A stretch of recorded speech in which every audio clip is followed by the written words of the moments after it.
Hello guys, welcome back to my channel Earth Mom Dehradun. मैं हूं ज्योति और वेलकम है आप सभी का मेरे चैनल में। चैनल में नए हैं तो प्लीज़ चैनल को सब्सक्राइब ज़रूर कीजिए। वीडियो पसंद आई तो लाइक भी करिए। कमेंट सेक्शन में कमेंट करके ज़रूर बताइए कि आप सबको मेरा वीडियो कैसा लगा। आज का रिएक्शन वीडियो के लिए आप सब लोगों के कमेंट्स आ रहे थे, बट फ्रेंकली स्पीकिंग कि मेरे पास टाइम का थोड़ा सा प्रॉब्लम होती है, तो इसीलिए मैं बैक टू बैक बहुत सारी वीडियोज़ नहीं बना पाती हूँ। एंड येस, आज का टॉपिक है वही वाला, कामनी की ननद और उनकी जेठानी से रिलेटेड कुछ नई चीज़ें सोशल मीडिया पे आई हैं जिन पे मेरी नज़र पहुंचने में थोड़ी सी देर लग गई। तो डेफिनेटली आप सब चाहते भी थे कि इस चीज़ के ऊपर मैं अपना पॉइंट ऑफ व्यू शेयर करूं, तो येस, इस वीडियो में आप लोगों को मेरा पॉइंट ऑफ व्यू सुनने को मिलेगा। आप भी अपना पॉइंट ऑफ व्यू मेरे साथ वीडियो के नीचे कॉमेंट सेक्शन में शेयर कर सकते हैं।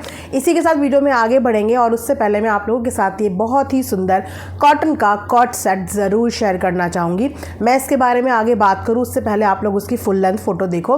बहुत ही सुंदर शॉर्ट कुर्ता है, इसके साथ आपको नीचे पैंट मिल रही है।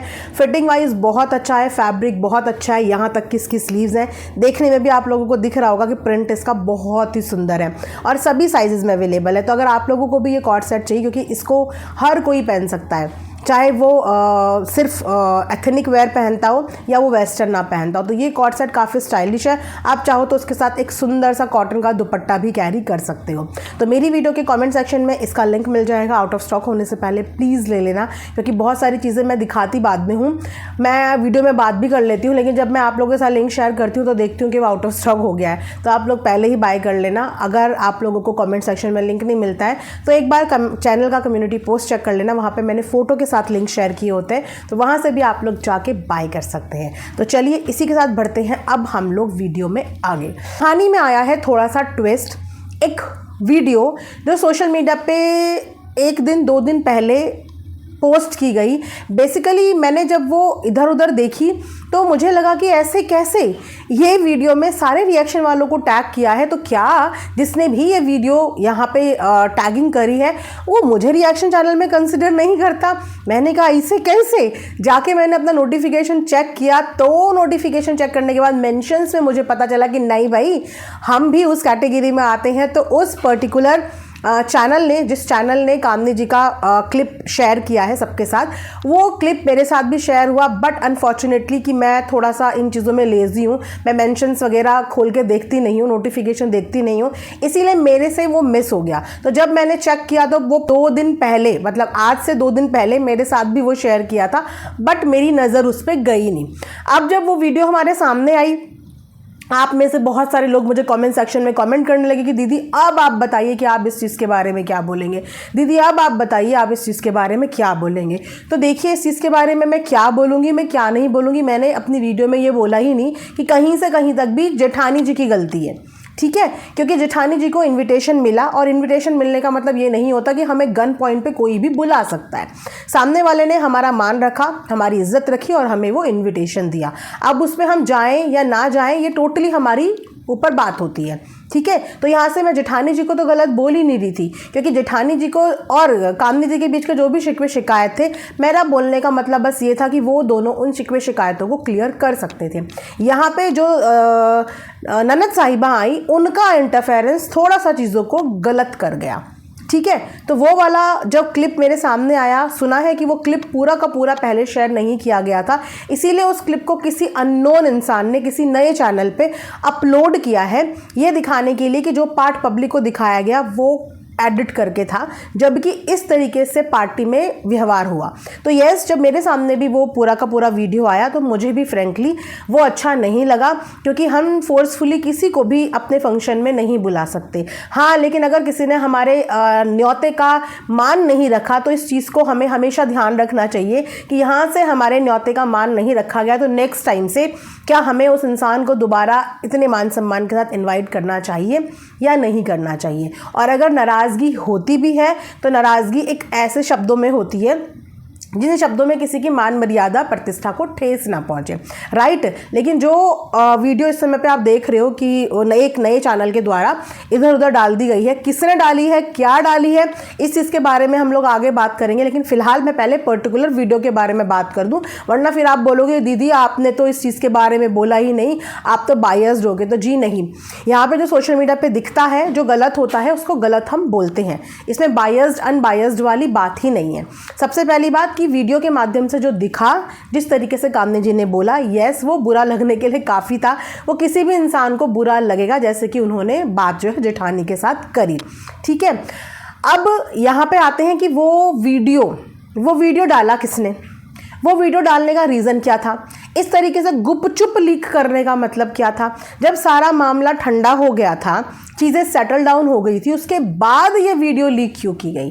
क्योंकि अगर वीडियो लीक करनी थी तो भाई इतना, मैं बोलूँ इतने गट्स होने चाहिए, इतने गट्स होने चाहिए कि अगर आपको सामने वाले को एक्सपोज भी करना है ना, तो डंके की चोट पे हिम्मत के साथ सामने से एक्सपोज करो।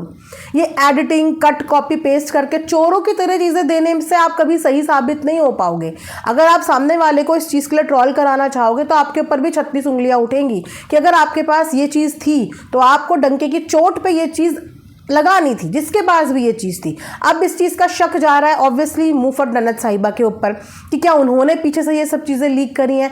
तो मैं उनका भी कहीं पे कमेंट देख रही थी कि उन्होंने बोला कि जो फुटेज मेरे पास थी ही नहीं, जो फुटेज मैंने रिकॉर्ड ही नहीं करी, वो फुटेज मैं क्यों लीक करूँगी, और अगर मेरे पास ये होती तो शायद मैं पहले ही दिन इसको अपनी वीडियो में अटैच करके आप लोगों को दिखा देती कि ये पूरी की पूरी कॉन्वर्जेशन इस तरीके की थी। और जो आप लोगों के सामने वीडियो आई है, उस वीडियो में वहीं पे देवरानी जी भी खड़ी हैं, मतलब कि मुफट ननद भी उसी जगह पे खड़ी हुई है जहाँ पे कामनी, मुफट ननद की जेठानी और मुफट ननद वहीं पे खड़ी हुई है। तो यहाँ पे सवाल ये भी खड़ा होता है कि जब सब कुछ आपकी आंखों के सामने हो रहा था तो आप लोग वहाँ पे मुस्कुरा क्यों रहे थे?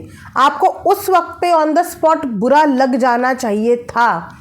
अगर वो स्टेटमेंट इतने तीखे थे तो उन स्टेटमेंट का उसी वक्त पे बुरा लग जाना चाहिए था। लेकिन उस वक्त पे आपको यहाँ पे मुफट ननद भी वीडियो में दिख रही होंगी कि वो भी बहुत नॉर्मल खड़ी हैं।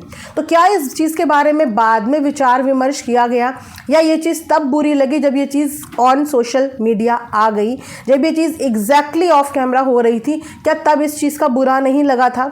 है ना, सवाल ये भी पैदा होता है कि बुरा लगना होता है, चाहे वो ऑफ कैमरा बेइज्जती हो, चाहे वो ऑन कैमरा बेइज्जती हो, किसी की भी। तो अब ये कहाँ से आई, क्यों आई, इंटेंशंस आप लोगों को साफ पता है। इंटेंशंस यही रही हैं कि शायद आधी अधूरी क्लिप दिखा के जिसने भी ये डाला वो सेटिस्फाइड नहीं था, तो वो आप लोगों के सामने पूरी पिक्चर लेके आना चाहता था। तो यस, जब मैंने भी वो वीडियो देखी तो वो वीडियो देखने के बाद मुझे भी अच्छा नहीं लगा वो बिहेवियर, वो व्यवहार, कि कोई इंसान जब आपकी पार्टी में आते हो, कि वो भी आपके घर का ही फंक्शन था। थोड़ा बहुत गिले शिकवे समझ में आते हैं कि आप हमारी पार्टी में नहीं आए, यहाँ तक चीज़ें ठीक थी, लेकिन वो थोड़ा सा ज़्यादा हार्श और रूड हो गया था, है ना, जो हमारे सामने वीडियो आई। तो तब तक मुझे शिकायत थी, लेकिन जब मैंने ये देखा कि कामनी जी ने एक कम्युनिटी पोस्ट करी और उस कम्युनिटी पोस्ट में उन्होंने कुछ स्क्रीनशॉट शेयर करे। अब स्क्रीनशॉट के ऊपर भी आप लोग बात कर रहे हैं, तो यस, मैं इस चीज़ को भी गलत यहाँ पे बोलूँगी कि वो प्राइवेट कॉन्वर्जेशन थी, क्योंकि वो इंसान सोशल मीडिया पे नहीं है और शायद उस स्क्रीनशॉट शेयर करने की वजह से उनका इंस्टाग्राम जो है वो लोगों तक पहुँच गया, पब्लिक हो गया, और उसके बाद उनको इसके प्रॉज एंड कॉन्स भी भुगतने पड़ रहे हैं। तो यहाँ पर थोड़ा सा जल्दबाजी करी कामनी जी ने। अगर उन्हें ये पूरी बात बतानी थी तो या तो कम्युनिटी के माध्यम से आप ये चीज़ें बता देते, या फिर उनका जो है चैट और फोटो वगैरह प्रॉपर एडिट कर देते, ताकि उनका फोटो या फिर उनका चैनल या फिर उनकी कोई भी प्रीवेसी जो वो नहीं सोशल मीडिया पे बताना चाह रही थी वो लीक ना होती, राइट। तो यहाँ पे ये थोड़ी सी जल्दबाजी में चीज़ें हुई हैं जो गलत हुई हैं, जिसकी वजह से आई एम श्योर कि उनको जो है प्रॉब्लम फेस करनी पड़ेगी। तो अब बात करते हैं कि मुझे वो वीडियो देख के पहले बुरा लगा था, लेकिन जब मैंने वो कम्युनिटी पे इन दोनों के बीच की बातचीत पढ़ी तो ही मुझे ये भी पता चल गया कि कामनी जी को देवरानी जी से पहले ही इस बात का एहसास हो गया था। वो कहते हैं ना कि इंसान एकदम से नाराज़ भी हो जाता है और उसी से नाराज़ होता है जिससे उम्मीद करता है, फिर एकदम से उसको अपनी चीज़ों का रियलाइजेशन भी हो जाता है। तो उनको ये रियलाइजेशन मंडे को हो गया था, और वो कॉन्वर्जेशन अगर मैं गलत नहीं हूँ तो मंडे की है, और उन्होंने सामने से जाके खुद उनसे माफ़ी मांग ली थी।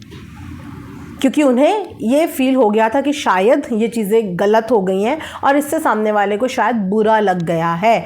तो उन्होंने सामने से जाके जेठानी जी से माफ़ी मांग ली थी। अब यहाँ पे देखिए कि कम्युनिकेशन गैप, जब उन्होंने माफ़ी मांग ली थी, उन्होंने माफ़ कर दिया था, तो ये टॉपिक सोशल मीडिया पे बढ़ना ही नहीं चाहिए था।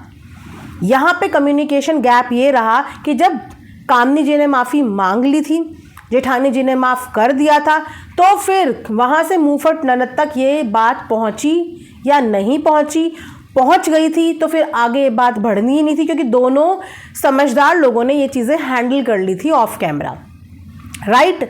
और अगर उन तक नहीं पहुँची तो इसका मतलब इनके बीच में कम्युनिकेशन गैप है।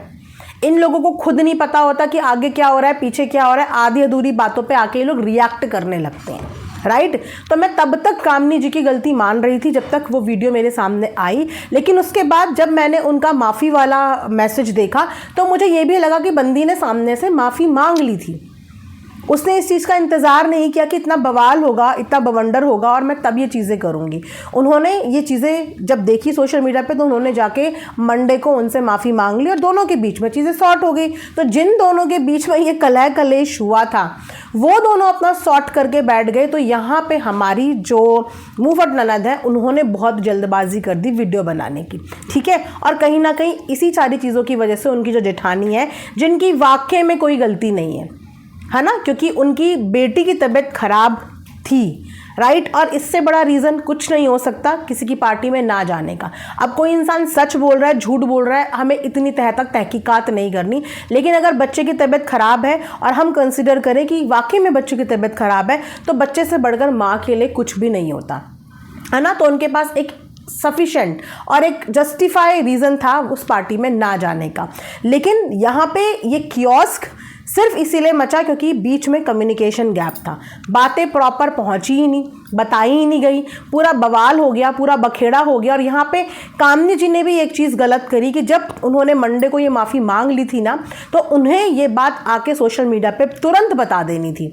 जैसे ही ये कियोस्क हुआ था, इतने दिन आपने लेने ही नहीं थे, तुरंत आपने चीज़ें बता देनी थी। तो सामने वाले के मुंह पे इससे बढ़िया जवाब कुछ होता ही नहीं कि जब दो लोग आपस में कर चुके हैं सब कुछ अपना सॉर्ट, तो आप कौन खामखा।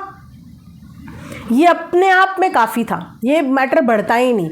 लेकिन उन्होंने भी शायद ये सोचा होगा कि ये हमारी ऑफ कैमरा बातें हैं, ये पब्लिक में ना आए, और हमने तो पीछे सॉर्ट कर ही लिया।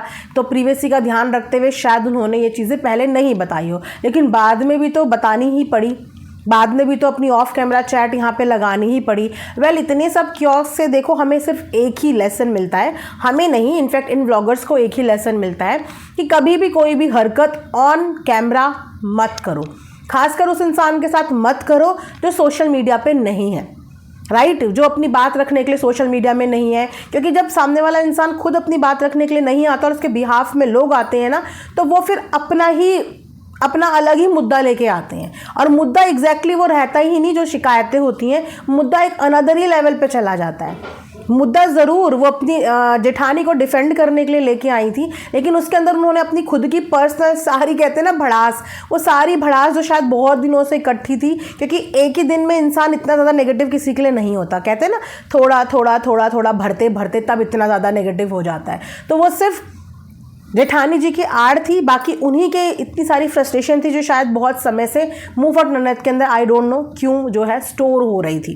तो इसीलिए जब भी कोई इंसान सोशल मीडिया पे ना हो, उसकी प्रीवेसी का ध्यान रखो, उसको ना तो वीडियो में दिखाओ, और अगर कोई भी गिले शिकवे करने हैं उस इंसान से पर्टिकुलर, तो वो ऑफ कैमरा करो। यहाँ पे ये चीज़ गलत हुई जिस चीज़ को मैं यहाँ पे बता रही हूँ। उसके अलावा ये पूरा मिली भगत थी जिसने भी ये किया है, जिसने भी ये लीकेज वीकेज की है। मैं बस ये पूछना चाहूँगी, भाई करना क्या चाहते हो? ये मैटर ख़त्म ना हो, बढ़ता रहे, कंट्रोवर्सी बढ़ती रहे, एक पे शक करता रहे, दूसरा दूसरे पे शक करता रहे, और ये मैटर बढ़ता रहे, और फिर इस मैटर के चक्कर में हर वो इनोसेंट इंसान पिस जाए जिसका शायद इस चीज़ में कोई लेना देना नहीं है, राइट। इस तरीके की एक्टिविटी से क्या होता है कि शक पनपता है, कि इस पे भी शक होता है, उस पे भी शक होता है, रिश्ते कमज़ोर होते हैं। एक बोलेगा मैंने नहीं किया, दूसरा बोलेगा मैंने नहीं किया, तो ये किया क्यों गया? ये किया भी तो इसीलिए गया कि आप लोगों को शायद दिखाना था कि कामनी ने जो चीज़ दिखाई वो पूरी नहीं थी और इसका पूरा का पूरा हिस्सा ये है। तो फिर ऐसे गुपचुप तरीके से चोरी छुपे ये चीज़ें मत करो, राइट। तो ये था मेरा रिएक्शन वीडियो इसी पर्टिकुलर चीज़ के ऊपर। फ़िलहाल जो हमारी मुफत ननद जी हैं वो काफ़ी परेशान है सिर्फ इस वजह से क्योंकि उनकी जो जेठानी है उनका काफ़ी कुछ जो है यहाँ पे रिवील हुआ है, जिसकी वजह से उनको भी इस चीज़ के लिए नेगेटिव कमेंट्स वगैरह आ रहे हैं। तो उनके बिहाफ में आके उन्होंने आज अपील भी करी है कि आप लोगों को जो कुछ भी बोलना है वो आप मुझे बोलिए, लेकिन जो इंसान सोशल मीडिया पे नहीं है आप लोग उसको गलत मत बोलिए। एंड येस, मैं इस बात से कम्प्लीटली अग्री करती हूँ कि जेठानी जी की इस पर्टिकुलर चीज़ में कोई गलती एक्चुअली नहीं थी, राइट। और ये सिर्फ एक कियोस्क बढ़ गया, उनकी गलती आप इसमें निकाल ही नहीं सकते क्योंकि आप इनविटेशन के बाद किसी पे प्रेशर नहीं डाल सकते, राइट। आप अपने शिकवे शिकायत जाहिर कर सकते हो पर इसके लिए आप किसी को ट्रोल या नेगेटिव नहीं बोल सकते क्योंकि उन्होंने बदले में ऐसी कोई चीज़ नहीं बोली जिसके लिए हम बोल रहे कि उन्होंने कामनी जी को कुछ गलत बोल दिया। कामनी जी अपना गुस्सा निकाल रही थी और वो विद स्माइलिंग फेस उस गुस्से को हैंडल कर रही थी। कामनी जी के गले लग रही थी, कामनी जी का हाथ भी उन्होंने ऐसे कामनी जी जब उनके करीब नहीं जा रही थी तो उन्होंने उनका हाथ भी ऐसे करते हुए उन्हें अपनी तरफ खींचा, तो वो उनको काम डाउन करने की कोशिश कर रही थी और उनका गुस्सा हैंडल कर रही थी। उस लेडी ने पलट के ऐसा कुछ भी नहीं बोला और अभी तक भी नहीं बोला। जब कामनी जी ने जाके माफ़ी मांगी तो भी उसने ओपन हार्ट के साथ हम्बली उस चीज़ को एक्सेप्ट किया और चीज़ों को बहुत पोलाइटली मैच्योर इंसान की तरह वहीं पे ख़त्म कर दिया। तो फिर वो इंसान हेट या नेगेटिविटी या ट्रोलिंग नहीं डिज़र्व करता जो चीज़ों को मैच्योरिटी के साथ संभाल लेता है। तो खुद को अच्छा देवरानी साबित करने के चक्कर में आपको इतना ही नहीं पता था कि आपकी जेठानी का ऑलरेडी आपकी भाभी के साथ पैचअप हो गया। ये आपका लूप होल है, यहाँ पे आप मिस कर गई कि काश आपको पता होता। अगर आपको पता था तो उसके बाद भी आपने ये बवाल किया तो यहाँ से आपकी इंटेंशंस पता चल रही हैं कि आपको ये कंट्रोवर्सी करनी थी। और अगर आपको नहीं पता था तो यहाँ से आपके रिश्ते प्रूव होते हैं कि आपके कितने गहरे रिश्ते हैं आपकी जेठानी के साथ, कि उन दोनों के आपस में बात भी हो गई और आपको कानों कान खबर ही नहीं है इस बात के लिए। आप यहाँ पर लड़ी जा रही हैं, अब वो दोनों वहाँ पर एक दूसरे से माफ़ी मांग के सब कुछ हैंडल कर चुके हैं, है ना। तो इसीलिए कहते हैं कि कभी भी किसी भी चीज़ के लिए जल्दबाजी नहीं करनी चाहिए, खासकर जब आप किसी थर्ड पर्सन के लिए लड़ने आ रहे हैं, किसी थर्ड पर्सन के लिए स्टैंड लेने आ रहे हैं, तो उससे पहले चीज़ें अच्छे से वेरीफाई कर लो, उसके बाद आके अपफ्रंट में आके किसी के बिहाफ में भी आके स्टैंड लो, क्योंकि आधी अधूरी जानकारी हमेशा घातक होती है, राइट। तो इसी के साथ ये वीडियो मैं यहाँ पे एंड करती हूँ। Thanks for watching Earth Mom Dehradun. Bye bye, take care, love you all.